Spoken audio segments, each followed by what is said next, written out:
Hello mga ka-Elevate! Another one for the day dito sa Pampanga. Here we have our Ford Ranger Sport.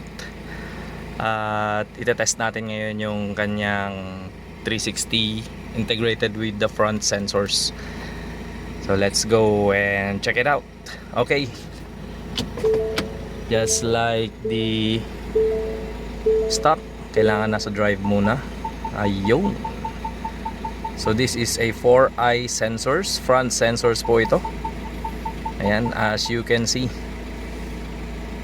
Ayan, one by one tested. Ay, binangga. And working siya. Ayan, integrated po yan sa ating 360. So anytime na merong didikit sa'yo, lalabas automatically yung 360 natin. So sa likod naman,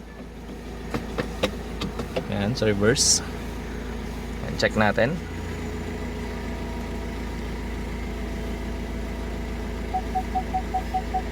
This is the rear. Yun. Working na. Okay. So there you have it guys. Pagka gusto ninyo ng ganitong upgrade, just reach us here at Elevate and kami na ang bahala sa inyo. Peace out.